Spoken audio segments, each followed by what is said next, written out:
Chers internautes, bonjour. Merci de nous rejoindre après une semaine d'absence pour cette 33e édition de notre synthèse de l'actu IT et Télécom. Et pour décrypter cette actu IT et Télécom, comme chaque semaine, je suis en compagnie de notre rédacteur en chef, Guy Hervier. Bonjour Guy. Bonjour Jean-François. Alors Guy, on a retenu quelques sujets cette semaine. Et il y avait un sujet évidemment qui émergeait, c'était les résultats d'Apple.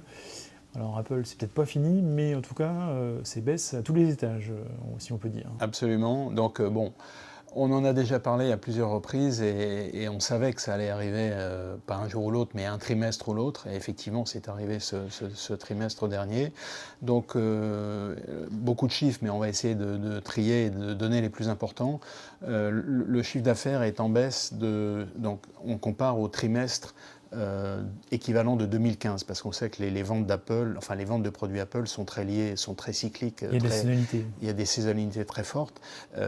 Et donc on compare au premier trimestre de l'année 2015, et là une baisse du chiffre d'affaires de 58 milliards à 50,5 milliards. Donc une perte de 7 milliards et demi de chiffre d'affaires.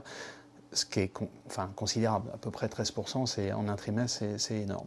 Et évidemment, le gros responsable de cette baisse, c'est l'iPhone.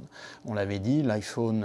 alors, ce qui est intéressant, ce qui est assez pratique avec Apple, c'est qu'il y a un portefeuille de produits qui est assez lisible, il n'y en a pas beaucoup, finalement, et Apple donne le détail, donc on peut suivre produit par produit, et ça, c'est très pratique. Ce qui est beaucoup plus difficile pour d'autres fournisseurs qui font des espèces de classements qui ne sont pas toujours aussi simples. Donc le gros responsable, c'est l'iPhone qui représente 2/3 du chiffre d'affaires d'Apple, donc c'est considérable. Et donc Apple est fortement dépendant de ce produit. Évidemment, il en a vendu beaucoup, donc ce qui veut dire qu'il n'y a pas que lui qui en vendait en plus. Donc les marchés commencent à être, les marchés de mobile commencent à être un peu saturés d'une part, et puis d'autre part, c'est qu'il y a des concurrents qui arrivent, et on sait très bien que un des vecteurs du succès d'Apple, c'est sa très forte pénétration en Chine. Et là, dans cette perte uniquement liée à l'iPhone, il y a plus de la moitié qui est liée au marché chinois. Et donc, évidemment, le succès d'Apple en Chine était déjà un petit peu surprenant, parce que c'est quand même un produit qui est qui est très cher. Donc pour un marché chinois où il y a certes une classe moyenne qui est en forte progression peut-être, mais en tout cas c'est un produit très cher, ce qui fait que il y a des concurrents qui arrivent. Donc on connaissait déjà Lenovo, Huawei, Xiaomi, puis il y en a d'autres qui arrivent. Il y a des gens, des fournisseurs qu'on connaissait même pas, Oppo, Vivo, qui sont classés dans les 5 premiers. Évidemment, le marché chinois est tellement grand que dès qu'il y a un fournisseur qui fait une percée sur le marché chinois, tout de suite, ça prend des proportions importantes. Donc l'iPhone est le premier responsable, mais comme vous le disiez, baisse à tous les étages. Le Mac et l'iPad ont également accusé des pertes. Alors, ce qui pourrait être rassurant pour Apple, c'est que côté service et puis côté autres produits, il y a une progression, mais on est sur des montants qui n'ont rien à voir. C'est-à-dire que l'Apple Watch et autres produits, c'est moins de 2 milliards de dollars sur les 50 milliards. Donc on voit bien que c'est infime. Donc Et les services en plus sont très liés à la vente de produits. Exactement. Donc si on vend moins de produits, forcément... Exactement, puisque Apple a une politique finalement de contrôle absolu de sa filière, donc ses services sont très fortement attachés à ses produits. Donc c'est un gros sujet pour Apple, sachant que d'ailleurs les prévisions pour le deuxième trimestre sont un peu du même tabac. Donc ça veut dire que c'est un problème qui est posé. Alors bon, Tim Cook s'est voulu très rassurant en disant qu'il avait en magasin tout un tas d'innovations qui allaient venir, sachant que celle dont il a déjà parlé et dont on a déjà parlé, l'Apple Watch, est loin de prendre le relais, en tout cas de devenir un produit à hauteur de tous les autres qu'on a connus, iPhone, iPad et compagnie. Donc c'est un gros problème qui est posé pour Apple, sachant que suite à cette annonce des résultats, la valorisation de l'entreprise a perdu 50 milliards de dollars, donc comme ça en une journée. Donc c'est quand même très très important. Donc si ça continue, s'il n'y a rien, il n'y a pas de perspective, ça peut être un gros problème pour Apple. Bon, qui, rassurons-nous, enfin je ne sais pas si on doit être rassuré, mais en tout cas... encore quelques marges de manœuvre, un peu d'argent à la banque. Qui fait encore des marges très confortables, qui a effectivement beaucoup de cash, qui pourrait tout d'un coup racheter, on n'ose même pas dire qui, mais peut-être IBM par exemple, ça pourrait être, pourquoi pas, donc qui a vraiment les reins très solides. Donc, mais néanmoins, c'est pas aussi simple que d'annoncer un nouveau produit qui prendrait le relais de l'iPhone. Donc Apple, c'est un gros succès, mais c'est aussi un gros point d'interrogation pour l'avenir. Bon, ça c'était pour l'épisode Apple, on aura sûrement l'occasion d'y revenir. Rien à voir, on parle de cyberassurance et des risques liés aux cyberattaques. Oui. Et visiblement, la cyberassurance, les DSI ne sont pas encore complètement convaincus. Non, alors en fait, c'est un peu plus subtil que ça, si je puis dire. C'est-à-dire qu'ils commencent à être convaincus, mais finalement, ils font pas encore ce qu'il faudrait pour.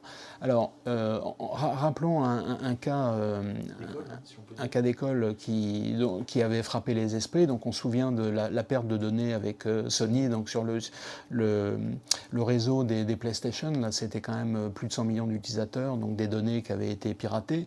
Au total, ça avait été évalué, mais enfin, c'est toujours des sujets très, très complexes et délicats. La perte pour Sony avait été évaluée à 2 milliards de dollars, donc quelque chose de considérable. Et donc, suite à ça, un tribunal de New York en mai 2014, en fait, avait débouté Sony, qui voulait être indemnisé par un certain nombre de compagnies d'assurance et qui avaient une politique d'assurance responsabilité civile. Donc, évidemment, Sony avait fait appel. Un an plus tard, était revenu. Alors, il y avait une société, il y a eu une transaction dont évidemment les termes n'ont pas été connus comme d'habitude. Donc, ça veut dire qu'il y a certainement eu un arrangement.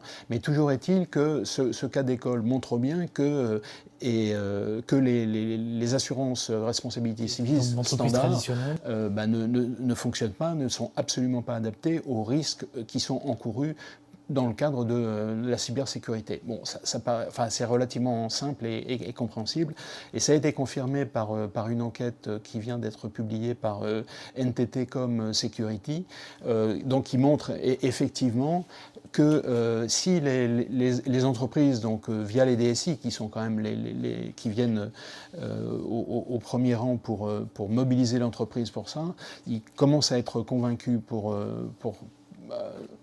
prendre ce type d'assurance, finalement, on est encore loin du compte et il y a encore beaucoup de chemin à parcourir. Et donc, l'intérêt de ça, l'intérêt de faire une telle démarche, c'est que, il y a évidemment tout le discours lié à la sécurité. Le fait de discuter avec un interlocuteur qui connaît tous ces problèmes, ça permet déjà de lui montrer qu'on a mis tout ce qui existe et tout ce qui est possible de faire techniquement pour se prémunir de ces risques-là. Donc ça veut dire qu'on a déjà engagé une démarche, qu'on a mis en place un certain nombre de choses, parce qu'après, là, on va discuter avec quelqu'un qui connaît les problèmes et à qui il faudra bien démontrer qu'on a fait ce qu'il fallait faire. Parce que si on ne l'a pas fait, évidemment, l'assurance ne fonctionnera pas. Donc je dirais que ça a un double intérêt. Ça a cet intérêt de finalement mettre un peu à plat cette politique de sécurité avec tous les moyens techniques à mettre en place, et donc d'en discuter avec un interlocuteur externe à l'entreprise pour pouvoir négocier le contrat d'assurance. Sachant que ce sont des sujets qui sont évidemment extrêmement complexes, et la principale question, c'est comment valoriser la perte de données, ou si c'est par exemple un site de commerce électronique qui a une interruption de, je ne sais pas moi, quelques heures, on voit bien à peu près comment on peut faire le calcul, mais quand il s'agit de perte de données, ce sont des choses qui sont beaucoup plus complexes à mesurer, et donc c'est pour ça que l'aide de sociétés d'assurance qui sont de plus en plus nombreuses, c'est soit des sociétés traditionnelles qui sont venues sur le marché, soit de nouveaux acteurs qui sont arrivés arriver. C'est vraiment quelque chose qu'il faut engager et mettre en place. Donc finalement, l'intérêt de cette enquête, c'est montrer la réalité et puis également montrer l'intérêt de mettre ce genre de mesures en place dans l'entreprise pour bien se prémunir de ces risques dont on sait, on l'a répété à de nombreuses reprises, qui sont de plus en plus importants et tous les jours on a des événements qui arrivent, toutes les entreprises sont concernées, les grandes mais aussi les plus petites et d'ailleurs les plus petites sont sans doute les plus fragiles parce qu'elles n'ont sans doute pas, un peu comme dans l'informatique, elles n'ont sans doute pas à la fois les compétences et les ressources pour faire ce genre de démarche. Donc c'est un sujet dont on ne parle pas trop souvent, mais dont certainement on sera amené à parler de plus en plus. Alors, autre sujet récurrent, l'emploi. C'était d'ailleurs la semaine dernière les chiffres de l'emploi en France trimestriels mensuels qui sont tombés. L'occasion de revenir sur l'emploi dans le secteur IT qui, il faut le dire, se porte mieux que jamais, oui. Quasiment 40 000 recrutements prévus pour l'année en cours, 40 000 recrutements de cadres. Oui. Donc les clignotants sont ouverts, enfin quasiment. Oui, alors clignotants ouverts, mais il y en a qui sont rouges, mais bon, c'est toujours un peu le même problème. Donc Syntec Numérique est assez opportuniste, on va dire, parce que finalement, il y avait rien de très nouveau dans ce qu'il est annoncé, mais comme on sait que les chiffres du chômage tombent à une date très précise, il en a profité pour rappeler combien la filière IT, à la fois services et édition, était dynamique et participait au développement de l'économie nationale. Donc, comme vous l'avez dit, 40 000 recrutements pour cette année, en 2016. Donc, ce ne sont pas des créations d'emplois. Ce sont bien des recrutements, puisque ces recrutements, il y en a une partie qui va pallier des départs à la retraite ou des départs vers d'autres secteurs. Néanmoins, c'est un excellent chiffre, sachant que les postes qui sont les plus recherchés, c'est un peu toujours les mêmes. Ça fait depuis qu'on suit ce secteur-là, c'est toujours à peu près la même chose. Évidemment, ceux dont on parlait il y a 30 ans, ils ont pris de la bouteille, mais encore aujourd'hui, ce sont des jeunes diplômés. Et puis ce sont de l'expérience quand même.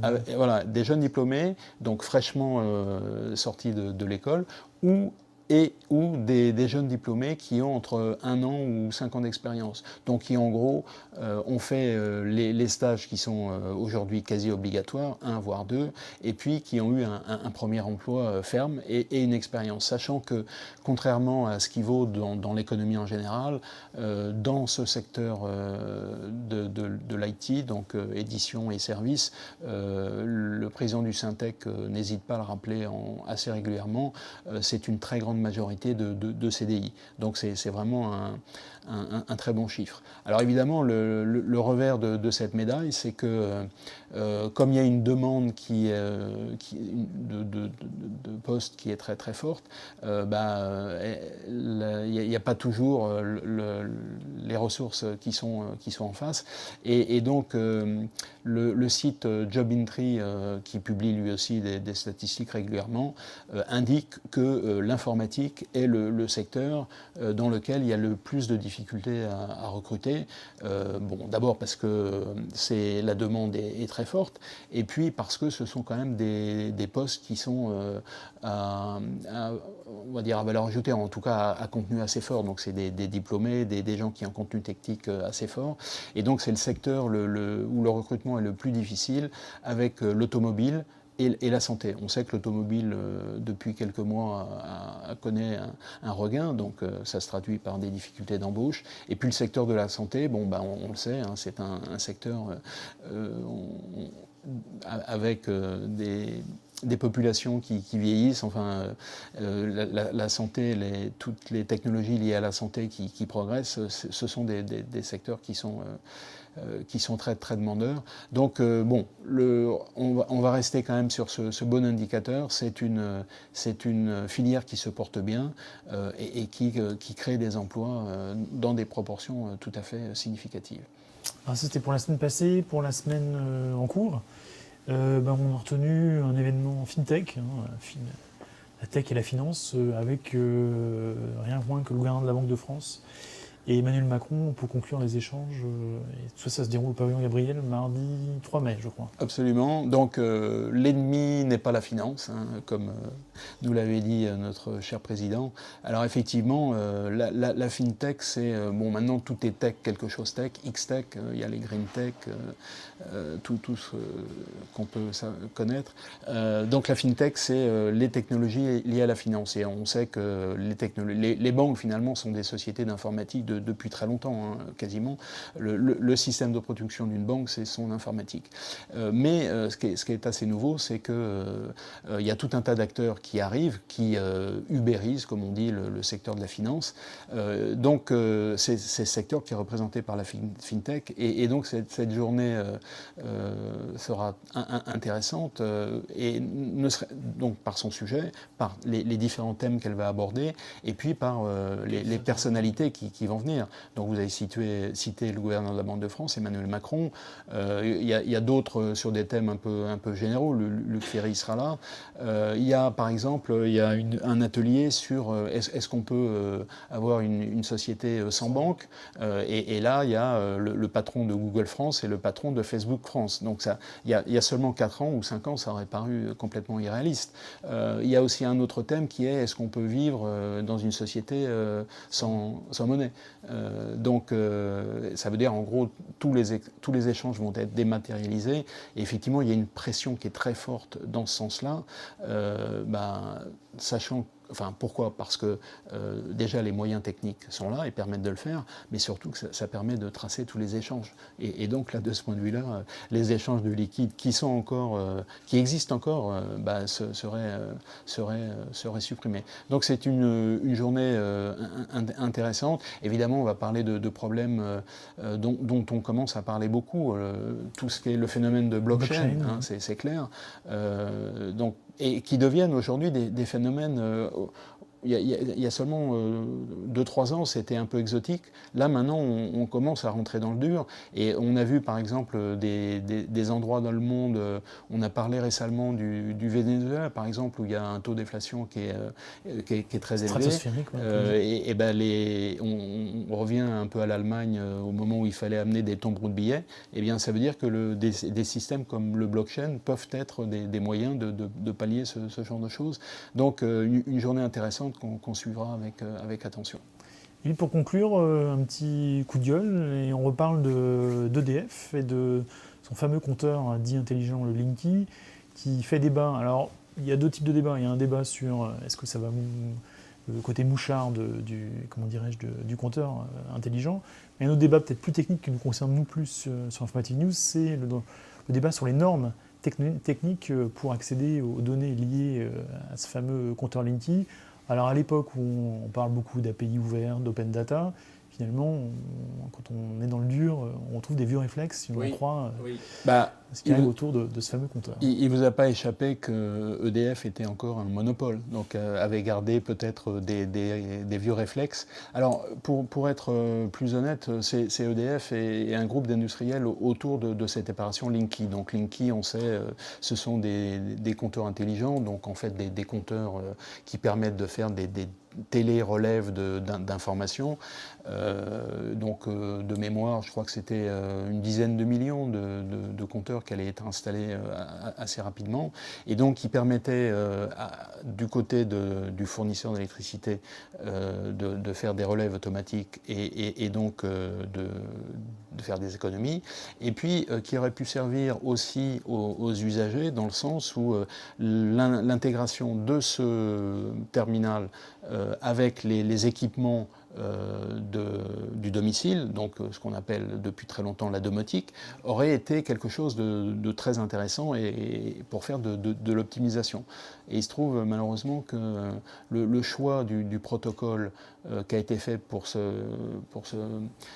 compteur Linky est un protocole, c'est un choix qui a été fait il y a une dizaine d'années, qui est un protocole propriétaire qui n'est pas ouvert et qui a priori poserait des difficultés pour faire cette intégration et le dialogue avec les équipements du domicile. Donc bon, c'est un peu dommage, effectivement, comme vous le rappeliez, à un moment où on parle beaucoup d'open data, là c'est plutôt close data. Close data, ça permettra de faire une close remarque de terminer le sujet d'aujourd'hui sur ce thème un petit peu désolant, on va dire. Merci Guy, merci à toutes et à tous de nous avoir suivis, et puis on aura sûrement l'occasion de reparler de ce sujet à travers du Linky, et on se retrouve donc la semaine prochaine pour une nouvelle édition de la synthèse de l'actu IT et Télécom. Merci, à bientôt.